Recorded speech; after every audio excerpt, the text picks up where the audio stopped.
जिसको वाकई दिल की बीमारी है, जैसे आप बताने लगे थे नंबर 1? जी। जो सबसे पहले ये हमने देखना है कि पेशेंट को सिम्टम कैसे हैं, कि पेशेंट को दर्द कैसी हो रही है।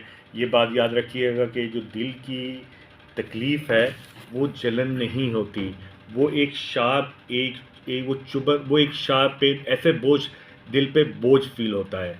वो शार्प एज पेन नहीं होती जैसे हम कहें कि बिल्कुल इसकी एक टिपिकल पेन की हम जैसे हम उसकी डिफ़ाइन करें कि उसको दर्द कैसे हो रहा है, वो मर्द है, उसको ब्लड प्रेशर है, उसकी फैमिली हिस्ट्री है। जैसे आपको मैंने शुरू में ही बताया कि जो भी उसके मॉडिफाइड फैक्टर है, जो भी, क्या उसको शुगर है, क्या उसको मोटापा है, क्या उसकी उम्र 45 साल से ऊपर है, ये सारे एलिमेंट हैं। और उसके साथ उसकी अगर उसके सिम्टम हैं जो टिपिकल सिस्टम है कि दिल पे बोझ पड़ रहा है, तो उसकी फिर हम उसका वर्कअप कराते हैं, जो बेसलाइन इन्वेस्टिगेशन होती हैं, जिसमें खून के टेस्ट होते हैं, इसमें कोलेस्ट्रॉल का टेस्ट होता है, शुगर का टेस्ट होता है, गुर्दों के जो रीनल प्रोफाइल का टेस्ट होता है, इसमें ईसीजी भी होती है जो बेसिक इन्वेस्टिगेशन है। इसमें एक एक्सरसाइज टॉलरेंस टेस्ट होता है जिसमें आप ईटीटी। ईटीटी, एग्जैक्टली सही कहा आपने। ये ईटीटी होता है। इस एक्सरसाइज टॉलरेंस टेस्ट में ये देखा जाता है कि एक मर्द को या औरत को 10 मिनट आपने भगा के देखना है कि इसकी ईसीजी में कोई बदलाव तो नहीं आया।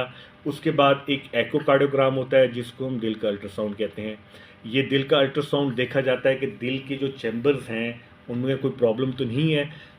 अगर हमारी ये सारी इन्वेस्टिगेशन जो बेसलाइन, ये टेक्निकली ये जो इन्वेस्टिगेशन मैंने आपको बताई है ना, ये नॉन इन्वेसिव है। नॉन इन्वेसिव मतलब ये है कि इसके लिए जिस्म के अंदर आप कोई मुदाखलत नहीं करते। लेकिन अगर इन इन्वेस्टिगेशन में कोई चीज़ पॉजिटिव आती है, कोई चीज़ में शक पैदा होता है, तो फिर आप इन्वेसिव मतलब आप ऐसी इन्वेस्टिगेशन करते हैं जिसमें आपको थोड़ा जिस्म के अंदर दाखिल होना पड़ता है, जिसको एंजियोग्राफी कहते हैं। इंटरवेंशन कहते हैं जिसको एंजियोग्राफी कहते हैं। ये एंजियोग्राफी में दिल की नालियों की तकलीफ़ देखी जाती है कि इसकी में कितनी तंगी है, कहाँ पे तंगी है, और उसके मुताबिक इलाज शुरू किया जाता है। तो मोस्टली जो इलाज होता है वो सिंपल प्रिवेंशन से, जो सिंपल मेडिकेशन से शुरू होता है। एग्जांपल क्या कि उसको अगर कोलेस्ट्रॉल ज़्यादा है तो उसको कोलेस्ट्रॉल की दवाई दें।